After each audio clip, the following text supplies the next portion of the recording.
Hello and welcome to World Talks here on TVP World with me, Ashim Kumar. Tonight we examine Bulgaria's sharp policy shift under newly elected Prime Minister Rumen Radev as Sofia halts new arms deliveries to Ukraine, squabbles with the US and reopens debate over Russia ties. With Spasimir Domaradzki, he's a political scientist, Institute of Central Europe, we ask whether Bulgaria is moving closer or further away from the European Union.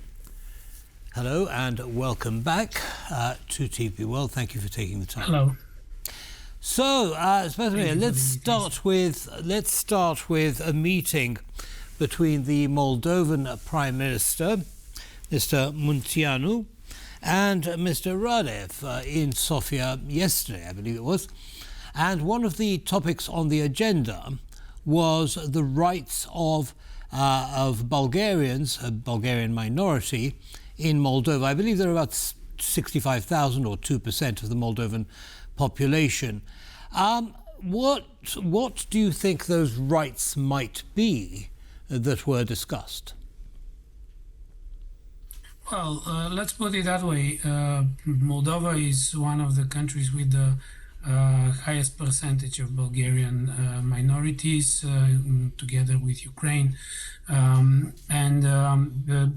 Bulgarian minority in Moldova actually cherishes quite a substantial number of minority protection, just as the other minorities in Moldova. And what is most important, there are very actually close ties, I would argue, and links between the Bulgarians living in Moldova and Bulgaria itself. Therefore, the discussion was not about searching for, let's say, new rights, new matters, but rather one of the arguments was what is the role and place of the Bulgarian minority within Moldova's state. Now, this actually carries echoes of Viktor Orbán's demands from the way that the Hungarian minority were treated in Ukraine. Do you see a replication of that behaviour when it comes to Ukraine's EU accession, or Moldova's EU accession, beg your pardon? I would turn that argument differently, because just as Hungary has its minority issues with Ukraine, Bulgaria doesn't have its minority issues with Ukraine, but within Bulgaria, numerous politicians, usually associated more or less loosely with Russia, were raising arguments for potential Bulgarian rights within Ukraine. This, however, is not the issue. We have also numerous very interesting contradictions. For example, Bulgarians who actually fight within the Ukrainian army and lose their lives for the defense of Ukraine are quite often being ignored by these same circles, whereas other circles in Bulgaria remind about this sacrifice of people of Bulgarian origin. So the Bulgarian minority issue so far doesn't seem to be an issue. However, answering the second part of your question, which I think is the essence of our discussion, whether Radev walks the path of Orbán, and what we mean when we say that is in particular Orbán's anti-Ukrainian attitude, which was closely associated with actually its Russian backing. And in that sense, we can see quite concerning steps made by the new Bulgarian Prime Minister Rumen Radev, because we need to remind that if we talk today about the Bulgarian decision announced first by their Minister of Defense and then by Prime Minister Radev, that Bulgaria is no longer going to provide Bulgarian weapons to Ukraine from the Bulgarian army, which is an important aspect. Then we need to have in mind that actually during the first visit of Radev to Europe. When he went to Berlin, he was very careful. But when during his second visit, when he went to Paris, he already signaled that Bulgaria might change its attitude towards Ukraine and its military support for it. The argument is just paradoxical because Rumen Radev uses the narrative that Bulgarians' security and well-being first, and the Bulgarian army has no more weapons to provide. So this is the narrative. What is more important, the situation is a little bit more complex because first of all, there is a Bulgarian-Ukrainian agreement, and secondly, the Bulgarian support for Ukraine comes after direct requests by the Ukrainian side, and so far such request was not being made. However, what is in the hands of Radev and what he can do is that if the parliament needs to approve another decision, then most probably with his majority he will be able to stop it. How significant is that decision for Ukraine? In other words, what proportion of Ukraine's military input was coming from Bulgaria before this happened?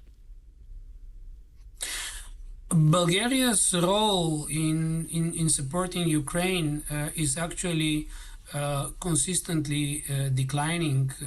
It was, as it turned out, as we know from the statements of President Zelensky and other officials, Bulgaria's military capacity to produce in particular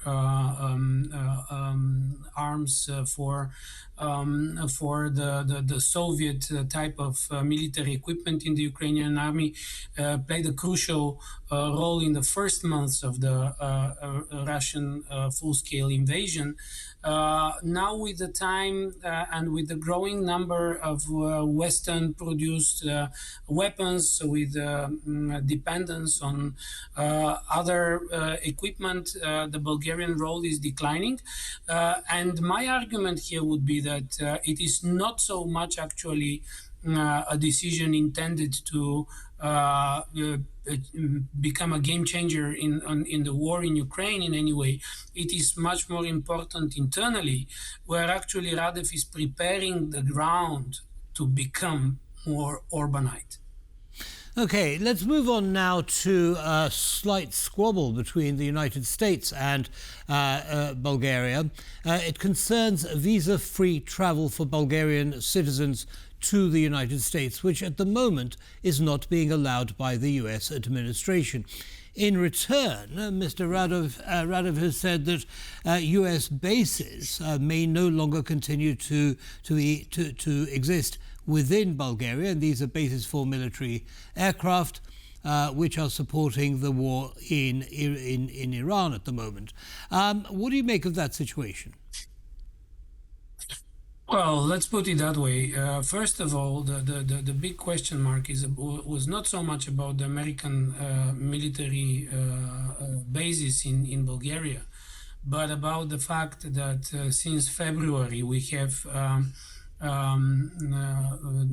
positioned or placed at at Sofia airport a squadron of American transport airplanes, military transport airplanes, which are first of all quite visible for everyone who was traveling to and from Sofia, but they were also used as an argument during the election campaign exactly by Radev, claiming that this is unacceptable and how that happens. Quite paradoxically, it was within the next government, starting already from Zhelesko's government and then the caretaker government, that each one of them approved that presence.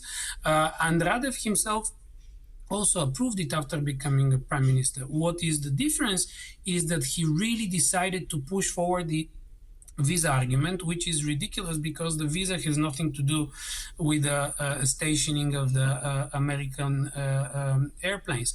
What is, however, important is, and what Radev misses, is that we know that very well from the Polish discourse. What really matters is what is your immigration experience in the United States, and in that sense, Bulgaria still violates the immigration laws, and in that sense, it continues to have a visa issue. Understood. Unfortunately, we're going to have to end it there, Spasimir. But as always, thank you very much indeed for sharing your analysis with our audience, and have a good evening. Thank you. Thank you. And that brings us to the end of this episode of World Talks. Don't go away, lots more coming up. Goodbye.